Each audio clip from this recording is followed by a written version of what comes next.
I recently discovered that my husband was being unfaithful with my son's girlfriend, and I was devastated to uncover his secrets. I'm a 41-year-old stay-at-home mom, married to Paul, who is 48 and works in finance. We have two kids, Eric, our 18-year-old son, and Mary, our 15-year-old daughter. My marriage has felt stale over the years for various reasons, including his demanding work schedule. Last week, I accidentally saw a text conversation between Paul and Eric's girlfriend, Amy. In disbelief, I found messages that hinted at something inappropriate. This discovery led me to further investigate, and I found evidence of his unfaithfulness. He had saved photos of Amy on his computer and exchanged messages that made me feel humiliated. The conversations revealed hurtful jokes at my expense, comparing me unfavorably to Amy. Reading those words felt like a betrayal, shattering the love and respect I thought we shared. It was painful to realize that Paul was laughing with someone I considered family, and it made me question my worth in his eyes. Now I'm overwhelmed with feelings of shock, anger, and sadness. The thought of confronting my husband and discussing this with our son terrifies me. I worry about the impact this will have on Eric and Mary, who are completely innocent in this situation. I'm grappling with how to address this betrayal while protecting my children from the fallout. It's a heavy burden to carry, and I'm feeling lost about what to do next.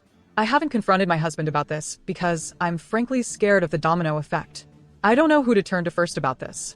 I share my story not for sympathy, but in search of understanding and perhaps advice from those who might have grappled with deep betrayal. Thank you for listening, and thank you to everyone for your overwhelming support. I'm sorry if I haven't responded to your private messages. I'll get to them when I can. I'm dealing with a lot right now and taking the necessary steps in this truly surreal and terrible situation. I want to be clear that not telling my son about this was never something I was considering. I didn't mean to make it seem that way. I was just saying I'm intensely dreading it, but obviously, it needs to be addressed. It's one part of the many steps in my overall plan. I'm currently gathering as much evidence as I can so I can be prepared for anything and everything. I'm going to protect myself and ensure I don't put myself in any potential harm's way. I'll post a more thorough update soon when I can, but please know that you've all touched my heart so much and made me feel less alone. Update 1. My brother connected me to a very tough lawyer.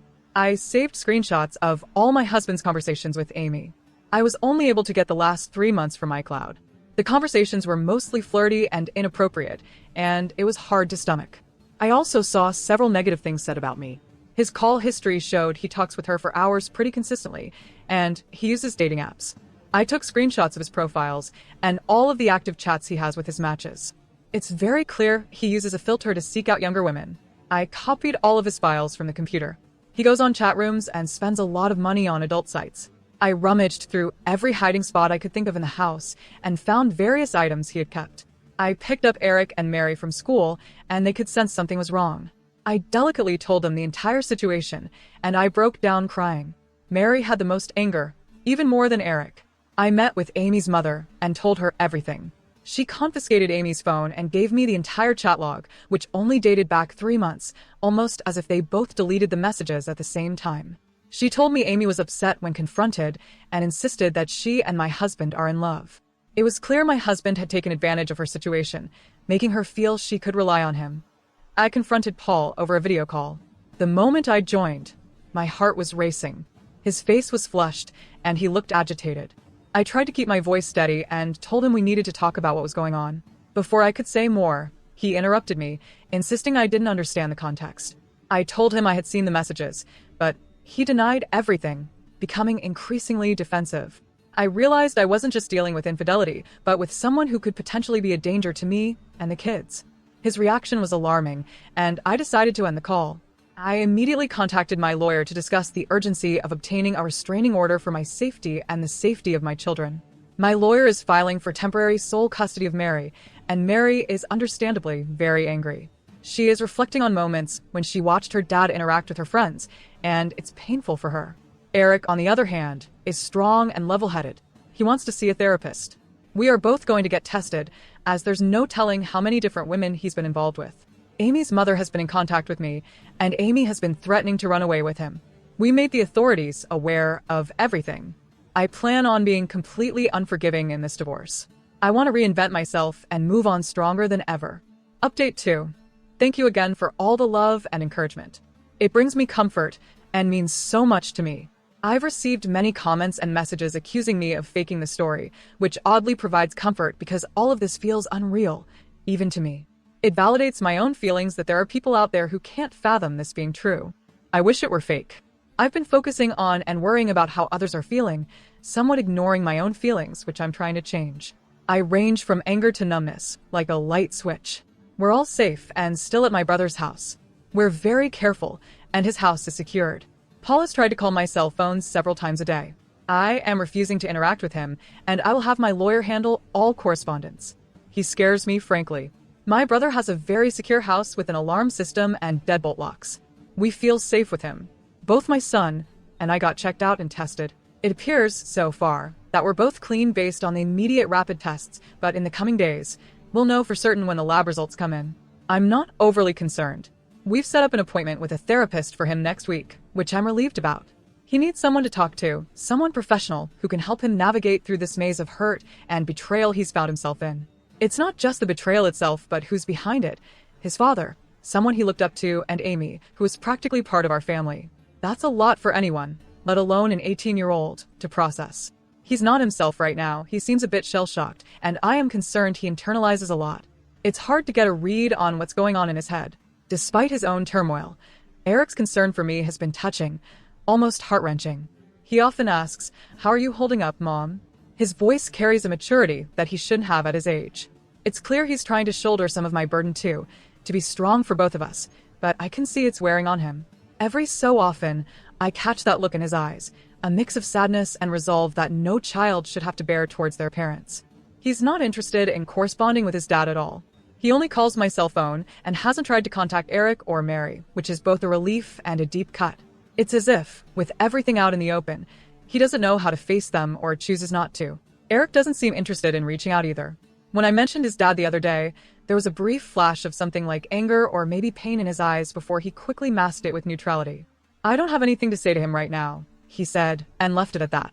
I get the sense that Paul is extremely nervous. He's scared, and I think he deep down knows that if investigated thoroughly, he would be in big trouble. That's what my gut is telling me. I still think about the Zoom call with him, and the more I think about it, the more it looked like he was a man whose entire world was crashing down on him. The panic in his face was very apparent. I offered Mary the chance to make an appointment with a therapist as well, but she doesn't want to see one yet. She said she's open to it eventually, but wants time to herself. She's been asking her friends about her dad, and if they experienced any creepiness from him.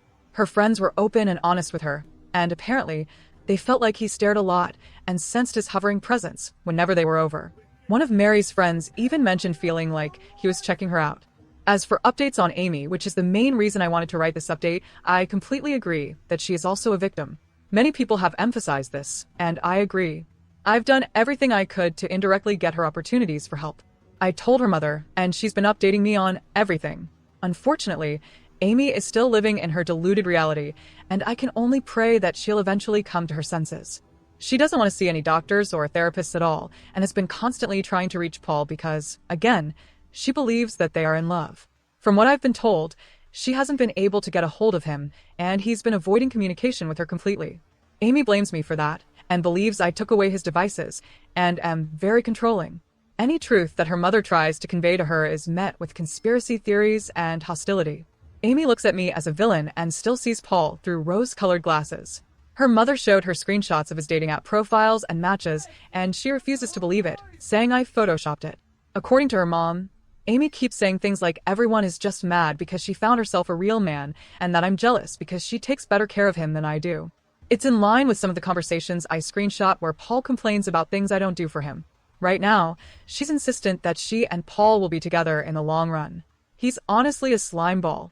I believe things happened before she was 18 too. I'm not sure when things became physical or romantic, but I do think his grooming started as soon as she came into the picture when Eric started dating her in freshman year. This mentor and friend role that Amy alluded to had to start right away, and the way she's acting now, being so indebted and believing every single thing he says, shows that his effect on her has been over a long period of time. She only turned 18 5 months ago, and her behavior and infatuation for him seems so strong that it couldn't possibly be only 5 months of them being together. The only thing we can really hang our hat on is the possibility of Amy having an epiphany about her situation and opening up candidly about when it began. However, because she's 18 and has no interest in saying or doing anything that could potentially put Paul in legal trouble, nothing can really be done unless they find out about other girls that I have no idea about yet. I can only hope that Amy comes to her senses, but directly intervening doesn't feel productive at the moment. Maybe eventually, though. Update 3, April 8th, 2024. The support again has been overwhelming, and I'm very grateful. Sadly, I've received a lot of negative, accusatory, and harassing private messages from people who think I'm faking the story. Someone made a comment on some post somewhere claiming that my story has been debunked, and people believe that person. I've seen an uptick in negative messages accusing me of making this up for money. I'm not asking for money at all. Coming here was completely rooted in emotional desperation, and I didn't expect anyone to get invested in my story this way. But again, I'm not looking for anything out of this. I have no reason to lie. I'm not gaining anything from this. If you don't believe me, that's fine. I don't care, but the only thing I ask is not to cross the line and start sending me private messages that are mean-spirited or accusatory. The only reason I'm continuing to post is because of those of you who've sent me love here, and your support has really lifted my spirits. As for the divorce, it's very much underway. I'm not going to get into the specifics because it's ongoing, and I want to make sure everything goes smoothly. I've got temporary custody of Mary, and Paul also has to pay temporary child support. There's a protective order in place. Paul can't contact us or come near us right now. We're just focusing on getting through this legal mess.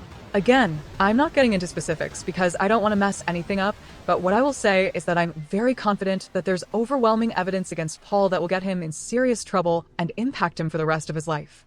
I'm sure eventually I can share more about that. I know a lot of people are concerned about his predatory ways, and I just wanted to convey that even though I have to be vague right now, justice will come. All of your concern about how my kids are doing psychologically means a lot to me. Eric has been to therapy twice over the last 2 weeks. I know some people thought I was dismissive of him and acting like he's doing okay. I very much know that he's hurting internally, and we're doing everything we can to make sure he knows he is supported and loved. My brother has been amazing, spending time with Eric and Mary, and both of them have confided in him a lot. My brother has a very healthy marriage, and both he and his wife have really stepped up to the plate for all of us. Mary has not seen a therapist yet, but she promises that she will be open to seeing one soon. Her anger has mostly turned into sadness, and I hope I can get her to see a therapist soon. Her friends have played a key role in this whole thing, and that's something that Mary has been grappling with as well. I know a lot of people are invested in the well-being of Amy too. There are a lot of questions about whether Eric and Amy would still see each other at school. It sounded like they go to the same school, but they do not. Eric and Amy went to the same junior high school and knew each other even then, but Amy ended up going to an all-girls Catholic high school, while Eric and Mary stayed in the public school system. We all lived in the same town, and over the summer heading into freshman year is when they got to know each other and started dating. I wish I had a better update about Amy, but it's gotten a lot worse since the last update. After everything blew up, Paul has actually been seeing Amy, despite her mother trying to force her not to see him. She tells me that Amy says she's 18 and an adult, and she can do what she wants. Amy thinks she's grown. Her mother confided to me just yesterday, her voice laced with frustration and worry, saying, "She keeps telling me she's 18 and an adult and can make her own decisions." Her voice sounded exhausted, trapped in an impossible situation. Her mother is in a precarious spot because if she kicks Amy out of the house for defying her, something she has threatened to do, which I think is a mistake, she would just run to Paul permanently. The time Amy spends with Paul has increased over the last week, despite the fact that Paul initially ghosted her when all of this first hit the fan. There were some days when Amy would just be gone for hours on end. Her mother tried grounding her, taking away her car keys, and even limiting her phone use, but Amy found ways around every barrier. She's sneaking out at night, her mother told me, her voice breaking. I wake up at 3 a.m. and her room is empty. She won't tell me where she's been, but I just know, it's with him. I can't help but feel a mix of anger and sorrow for Amy. She's caught in this toxic cycle, believing she's in a relationship when it's clear she's being used. Paul has not changed. His patterns are the same, only the target has shifted. The worst part is feeling so helpless about it all. I've suggested therapy and talked about getting her professional help, but Amy is stubborn, blinded by what she thinks is love. It's heartbreaking and infuriating at the same time. There's only so much I can do about the Amy situation, but again, I do believe things will turn around soon. Given what I know about Paul and what's to come, I can only pray that Amy can get help and guidance when more challenges arise. I'm doing everything I can for my own kids and my own mental health, and Amy's mom knows she has my support. That's all I can really provide for now.